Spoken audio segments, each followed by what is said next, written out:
오늘 요한복음 8장 29절 말씀을 본문으로 하여서 나를 혼자 두지 아니하셨느니라, 이 같은 제목으로 말씀의 은혜를 나누기 원합니다. 제목을 한번 크게 따라해 주시기 바랍니다. 나를 혼자 두지 아니하셨느니라. 나를 혼자 두지 아니하셨느니라.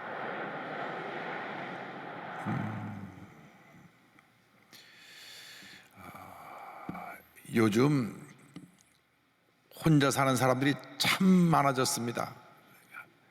2020년 인구주택 총조사를 보니까 전체 2,092만 7천 가구 중에 31%인 664만 3천 명이 나홀로 가구입니다. 그 중에 절반 넘게가 결혼하지 않고 혼자 사는 1인 가구입니다. 왜 혼자 사느냐? 홀로 대신 독거노인도 계시고, 또 직장 때문에 지방에 내려서 계신 분도 계시고, 여러 가지 이유가 있는데, 오늘 우리 사회가 혼자 사는 것이 그저 당연한 것처럼 그런 사회가 됐습니다. 혼자 사니까 누가 간섭할 사람도 없고 뭘 할 사람도 없으니까 편한 점은 있을 겁니다. 하루 종일 자도 되고 컵라면을 몇 개씩 끓여 먹어도 뭘 할 사람 없고, 그러나 혼자 사는 것이 편할 수 있지만 때때로 외롭고 힘든 시간을 보내야만 합니다. 특별히 갑자기 아파 누우면 누군가 보살펴 줄 사람이 옆에 없으니까 너무나 고통스러운 것입니다. 내가 큰 어려움 당할 때 누가 옆에서 같이 자리를 지켜준다면, 아플 때 누가 내 병을 위로해 준다면, 간호해 준다면 참 힘이 되겠는데, 그렇지 않아서 힘든 시간을 보내는 때가 참 많습니다. 그런데 예수를 믿는 사람들은 그런 어려운 환경 속에서도 감사해야 됩니다. 왜냐하면 혼자 살아도 혼자인 것이 아닌 것이 예수님께서 우리와 함께하고 계시기 때문인 것입니다. 요한복음 8장 29절에 이와 같이 말씀합니다. 나를 보내신 이가 나와 함께 하시도다. 나를 보내신 이가 나와 함께 하신다고 성경은 말씀합니다. 나를 이 땅에 태어나게 하신 주님이 지금 나와 함께 하고 계시는 것입니다. 나는 결코 혼자가 아닙니다. 혼자 혼밥을 먹어도 주님이 옆에서 같이 계시는 것입니다. 외로워 눈물 흘릴 때도 힘내라, 그만 울고 일어나라, 주님이 격려해 주시는 것입니다. 그러므로 우리가 이 세상 살아가는 동안에 왜 내가 존재하고 있고 내가 어떠한 삶을 살아야 될 것인가 늘 자신에게 물어봐야 합니다. 나는 누구이며 무엇 때문에 살고 있는가, 자신에 대한 분명한 정체성을 갖고 살아야 합니다. 누가 나를 이 세상에 존재하게 했습니까? 물론 육신적으로 보면 부모님이 나를 이 세상에 태어나게 했습니다. 그러나 신앙인의 눈으로 보면 나를 이 땅에 존재하게 하신 분은 우리 주 하나님이신 것입니다. 요한복음 8장 16절을 말씀합니다. 만일 내가 판단하여도 내 판단이 참되니 이는 내가 혼자 있는 것이 아니요 나를 보내신 이가 나와 함께 계심이라. 예수님 친히 말씀하시기를 자신이 혼자 있는 것이 아니고 자신을 보내신 하나님이 함께 계시다고 말씀하셨습니다. 예수님은 자신이 누구인지를 알리는 증인이 되셨고 하나님이 이를 증거하신다고 말씀하십니다. 8장 18절입니다. 내가 나를 위하여 증언하는 자가 되고 나를 보내신 아버지도 나를 위하여 증언하시느니라. 예수님께서는 하나님께서 자신을 이 땅에 보내신 것과 자신이 하나님의 사명을 받은 증인으로서 감당해야 될 그 일을 자세히 알고 계셨습니다. 지금 우린 여기까지 어떻게 왔습니까? 어떻게 살아왔습니까? 여기까지 주님이 나를 인도해 주셨는데 나의 삶의 현주소는 어떠합니까? 우리는 지금 어디로 가고 있습니까? 여러분의 가야 할 목적지는 어디입니까? 여러분의 꿈은 무엇입니까? 무엇을 이루기를 원하십니까? 이러한 질문에 대해서 분명한 답을 갖고 있어야 되는 것입니다. 나를 지명하여 부르시고 오늘 여기까지 있게 하신 분은 우리 주 하나님이신 것입니다. 이사야 43장 1절에 이와 같이 말씀합니다.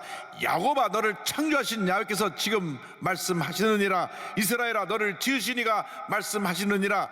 너는 두려워하지 말라. 내가 너를 지명하여 불렀나니 너는 내 것이라. 주님 말씀하십니다. 내가 너를 구속하였고 너를 지명하여 불렀나니 너는 내 것이라. 많고 많은 사람 가운데 우리를 지명하여 부르시고 너는 내 것이라고 말씀하셨습니다. 우리는 우리의 것이 아니라 주님의 것인 것입니다. 주님이 우리를 택하여 부르셨습니다. 우리에게 사명을 주셨습니다. 그리고 우리의 일생을 인도해 주시는 것입니다. 우리 각자가 자기에게 주신 사명이 무엇이 깨달아서 주님의 영광을 위해 살아가는 주님의 귀한 일꾼이 되어야 하는 것입니다. 나 자신을 위해 살면 그 삶이 허무하고 지치고 피곤하고 상처투성의 인생이 될 수밖에 없습니다. 그러나 주님 중심의 삶을 살아가면, 주님의 뜻을 이루기 위해 살아가면, 비록 힘들고 어려운 삶을 살아간다고 할지라도 주님이 주시는 기쁨이 있고 은혜가 있고 하나님의 축복이 풍성히 임하게 되는 것입니다. 그러므로 우리가 한 번뿐인 인생을 살아갈 때 우리 주님을 기쁘시게 하는 삶을 살아가는 주님의 자녀들이 되어야 합니다. 요한복음 8장 29절은 말씀합니다. 나는 항상 그가 기뻐하시는 일을 행함으로. 예수 믿고 구원받아 하나님의 자녀가 된 우리들이 하나님이 기뻐하시는 일이 무엇인가, 그것을 늘 먼저 생각해야 됩니다. 내 뜻, 내 생각이 아니라 나를 택하시고 나를 부르신 주님의 뜻이 어디 있는가를 살피고 그 뜻을 이뤄나가는 주님의 자녀가 될 때 우리에게 복이 임하게 되는 것입니다. 요한복음 4장 34절에 주님 말씀하셨습니다. 예수께서 이르시되 나의 양식은 나를 보내신 이의 뜻을 행하며 그의 일을 온전히 이루는 이것이니라. 6장 38절입니다. 내가 하늘에서 내려온 것은 내 뜻을 행하려 함이 아니요 나를 보내신 이의 뜻을 행하려 함이니라. 주님이 이 땅에 오신 것은 주님의 뜻을 행하는 것이 아니라 하나님의 뜻을 행하기 위해서 이 땅에 오셨다고 주님 말씀합니다. 우리 모두가 하나님의 영광을 위하여 창조된 자들입니다. 이사야 43장 7절은 말씀합니다. 내 이름으로 불려지는 모든 자 곧 내가 내 영광을 위하여 창조한 자를 오게 하라. 그를 내가 지었고 그를 내가 만들었느니라. 주님이 우리를 창조하신 것입니다. 하나님의 영광을 위하여 창조하신 것입니다. 나를 부르신 뜻이 어디인가를 살펴서 우리가 우리의 삶의 모든 영역에서 주님만 높여드리고 주의 뜻을 이뤄나가는 하나님의 복된 자녀가 되어야 할 것입니다. 각자에게 주신 재능이 있습니다. 그 재능을 가지고 맡겨진 사명 감당할 때 하나님께서 큰 복을 내려주십니다. 요즘 젊은 사람들은 옛날에는 어른들이 이것 하라 저것 하라 해서 그의 앞길을 정해 주었지만 요즘 젊은이들은 스스로 자기가 뭘 잘할 수 있는지 알고 그 길로 갑니다. 아예 대학 갈 생각도 하지 않고 나는 빵 잘 만드는 그런 재능을 가졌기 때문에 나는 빵 만드는 기술을 배워서 내가 제가 좀 빵집을 열어 경영하는 사장이 되겠다. 그래서 실제로 빵집을 열어가지고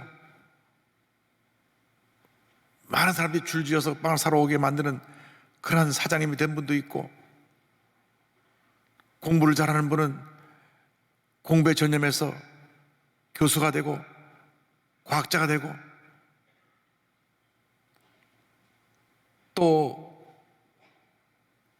사람을 치료하는 것에 관심을 가진 분들은 의사가 되고, 어떤 재능을 주신 분은 또 예술인이 되고 법조인이 되고 정치인이 되고, 각자가 자기의 주신 달란트를 발견하고 그것을 가지고 최선을 다하는 삶을 살아가고 있는 것입니다.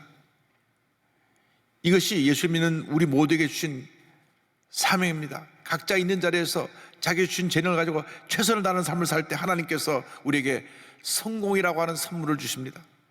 축복이라고 하는 선물을 주시는 것입니다. 아무나 성공을 선물로 받는 것이 아닙니다. 축복을 선물로 받는 것이 아닙니다. 최선을 다하는 사람들에게 복을 더해 주시고 하나님의 풍성한 은혜가 임하게 만들어 주시는 것입니다. 무엇보다도 우리가 있는 곳에서 최선을 다하는 삶을 살아갈 때 하나님을 기쁘시게 하는 믿음의 삶을 살아가게 되기를 바랍니다. 믿음의 사람들이 하나님을 감동시켜드리고 이 세상을 변화시키고 위대한 하나님의 역사를 이루는 주님의 일꾼으로 쓰임받게 되는 것입니다. 믿음장 히브리서 11장 6절에 이와 같이 말씀합니다. 믿음이 없이는 하나님을 기쁘시게 하지 못하나니 하나님께 나아가는 자는 반드시 그가 계신 것과 그가 자기를 찾는 자들에게 상 주시는 이심을 믿어야 할지니라. 믿음을 갖고 하나님을 기쁘시게 할 때 하나님께서 그에게 상을 주시고 그가 하는 모든 일이 형통하게 되게 만들어 주시는 것입니다. 각자가 있는 곳에서 최선을 다해서 하나님께 영광을 돌리시고 하나님 앞에 귀하게 아름답게 위대하게 쓰임받게 되기를 바랍니다. 여러분이 내게 주신 삶이 무엇인가를 먼저 깨달아 알아야 합니다.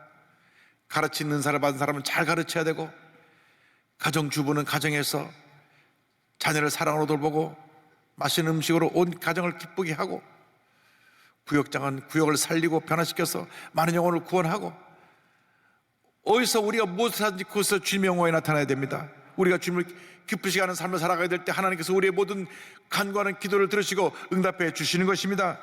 요한일서 3장 22절입니다. 무엇이든지 구하는 바를 그에게서 받나니 이는 우리가 그의 계명을 지키고 그 앞에서 기뻐하시는 것을 행함이라. 우리가 주의 말씀을 지키고 주님이 기뻐하시는 일을 행할 때 하나님께서 우리의 모든 기도를 들으시고 응답하신다고 말씀하셨습니다. 여러분, 한 번뿐인 인생입니다. 보람 있고 의미 있고 행복하고 가치 있는 삶을 살아야 될 것입니다. 우리에게 주신 사명이 무엇인가, 나에게 주신 재능이 무엇인가를 깨달아 알아서 있는 자리에서 최선을 다하여 주님께 영광을 돌리고 주님을 기쁘시게 하는 삶을 살아가는 여러분 모두가 되기를 바랍니다. 이렇게 하나님 영광을 위해 살아가는 우리들을 혼자 외롭게 내버려 두지 아니하시고 우리와 함께 하시는 것입니다. 요한복음 8장 29절은 말씀합니다. 나를 혼자 두지 아니하셨느니라. 혼자 두지 아니하셨느니라. 때때로 인생의 길이 참 외롭고 힘들고 고통스럽습니다. 군중 속에 고독이라는 말이 있듯이 사람의 혼 속에 살아가면서도 마음 한켠에 항상 외로운 마음이 있습니다. 하나님을 떠난 인간이 가진 우주적 고독입니다. 코스믹 로니네스라고 합니다. 늘 그 마음 한켠에 외로움이 있는 것입니다. 그러나 하나님께서는 예수 믿는 우리를 그냥 외롭게 내버려 두지 아니하시고 언제나 우리 곁에 계셔서 우리를 사랑으로 돌봐주시고 우리를 붙들어 주시고 우리에게 새 힘과 용기를 부어넣어 넣어 주시는 것입니다. 때때로 우리는 목이 말라서 시냇물을 찾는 사슴처럼 이리 뛰고 저리 뛰며 마음의 갈급함을 채우려 합니다. 시편 42편 1절 2절 이와 같이 고백하는 내용이 나옵니다. 하나님이여, 사슴이 시냇물을 찾기에 갈급한 같이 내 영혼이 주를 찾기에 갈급하니이다. 내 영혼이 하나님 곧 살아계시는 하나님을 갈망하나니 내가 어느 때에 나가서 하나님의 얼굴을 배울까. 너무나 힘들고 어려서 주님을 찾으며 주여, 내가 고통 가운데 사슴이 시냇물을 찾기에 갈급한 같이 주님을 찾습니다. 주님, 내 영혼의 갈급함을 채워 주옵소서. 외롭고 힘들고 지친 이 인생을 어루만져 주시고 일으켜 주시고 붙들어 주시고 주님의 은혜 가운데로 인도하여 주옵소서. 주님 앞에 부르짖어 기도할 때 주님이 우리의 기도를 들으시고 응답하시는 것입니다. 제가 신학교를 다닐 때 이용도 목사님의 제자인 변종호 교수님이 계셨는데, 대학을 졸업하고 우리 순복음신학교에서 편입을 해서 공부할 때 변종호 교수님 통해서 이용도 목사님에 대해서 많이 배웠습니다. 그런데 워낙 몸이 아프세요. 폐병을 앓으시고 온몸이 허약해서 양말을 겨울에 5켤레 신다 그랬습니다. 그냥 온몸을 그냥 옷으로 감고 다니시는데 나이 30대부터 폐병으로 저분은 몇 년 못 산다, 몇 년 못 산다. 그런데 주님이 그렇게 평생 아픈 그분을 붙들어 주셔서 옛말에 골골 80이라고 하더니만 한 90세까지 사셨어요. 할렐루야. 이분이 우리 조영규 목사님 동생분들을 다 찾아가가지고 신학교에 본서되라고 당신 신학교 가서 목사 돼야 돼. 그래갖고 이끌어서 목사 되신 분이 조영목 목사님, 조영찬 목사님입니다. 근데 힘드셨는지 가끔 강의할 때 그런 말씀 하십니다. 인생이란 혼자 살면 외롭고 둘이 살면 괴로운 거야요. 이응하고 기억 차이야요. 그런데 살아보니 혼자 살아도 외롭고 괴롭고 둘이 살아도 외롭고 괴로운 게 인생입니다. 시편 25편 16절 17절에 이렇게 말씀합니다. 주여 나는 외롭고 괴로우니 내게 돌이키사 나에게 은혜를 베푸소서. 내 마음에 근심이 많사오니 나를 고난에서 끌어내소서. 우리가 주님 앞에 부르짖을 때 주님께서 우리의 마음을 위로해 주십니다. 42편 5절입니다. 내 영혼아 내가 어찌하여 낙심하며 어찌하여 내 속에서 불안해하는가. 너는 하나님께 소망을 둬라. 그가 나타나 도우심으로 말미암아 내가 여전히 찬송하리로다. 할렐루야. 우리는 혼자가 아닙니다. 결코 외롭지 않습니다. 고난을 이기고 승리하는 여러분 모두가 되기를 바랍니다. 로마서 5장 3절 4절은 이와 같이 선언합니다. 다만 이뿐 아니라 우리가 환난 중에도 즐거워하나니 이는 환난은 인내를, 인내는 연단을, 연단은 소망을 이루는 줄 알미로다. 할렐루야. 환난 가운데 참고 견뎌서 인내하고 연단을 받으면 소망이 궁극적으로 이루어지게 되는 것입니다. 반드시 모든 어려움 이겨내고 승리의 삶을 살아가는 주님의 교회 일꾼들이 다 되기를 바랍니다. 제가 오늘 소개하는 이 진아영 교수님은 미국 존스 홉킨스 대학의 의과대학의 소아정신과 교수입니다. 집이 어려웠습니다. 봉제 공장에서 어머니 아버지가 일을 했는데 둘째로 태어났어요. 근데 원래 아이를 낳을 계획이 없었는데 아이가 덮어덕 태어나니까 아버지가 속상했는지 호적의 이름을 안 올려줬습니다. 우리는 태어나면 동사무소 가서 출생신고를 하지 않습니까? 4살이 될 때까지 이 아이를 출생신고를 안 했어요. 그러니까 아이는 있어도 4살이 될 때까지 존재가 없는 겁니다. 4살이 되어서야 겨우 이름이 호적에 올라갑니다. 그래서 어릴 때부터 가난한 가정에서 힘들고 어렵게 자라납니다. 그런데 머리는 좋아서 공부를 잘합니다. 그래서 대구 가톨릭 의과대학을 졸업하고 본인이 정신과 레지던트를 하고 싶어서 지원했다가 그만 낙방합니다. 내가 재수하느니 내가 미국 가서 내가 정신과 의사가 돼서 오겠다. 홀홀 단신으로 미국으로 건너와서 공부합니다. 본인 말로 맨 땅에 헤딩했다 그럽니다. 그런데 그가 보스턴에 가서 공부하다가 예수님을 만납니다. 예수님을 만나서 그의 인생이 완전히 바뀌어졌습니다. 얼마나 공부를 열심히 했는지 미국 전체 의과대학생 중에 상위 3%의 성적을 얻어가지고 하버드 의과대학 뇌영상 연구소를 거쳐서 그 다음에 노스캐롤라이나 대학의 정신과 레지던트로 의사로 합격을 합니다. 할렐루야. 5년 전입니다. 2017년 5월 달에 이분이 차를 운전하고 오는데 갑자기 온몸이 아파 온몸 수에 견딜 수가 없습니다. 그래서 겨우 주차하고 집에 기어들어 왔는데 그때로부터 온몸이 근육통, 몸살, 오한 온갖 병이 그를 찾아왔습니다. 원래 본인은 건강하고 에베레스트 산도 등반하고 왔던 그런 건강한 그 체력을 가진 분인데 갑자기 아프게 되니까 병명을 알기 위해서 미국에서 가장 유명한 의과대학이 있으니까 유명한 의사 선생님은 다 찾아서 검진을 받는데 병명을 못 찾아내는 거예요. 의사 12명이 병명을 못 찾아냅니다. 6개월 동안 계속 병명을 찾는 중에 3번이나 쓰러져서 응급실에 가고 겨우 6개월 만에 병명을 찾아냈는데 이름도 복잡해요. 신경맥의 저혈압 및 기립성 빈맥 증후증.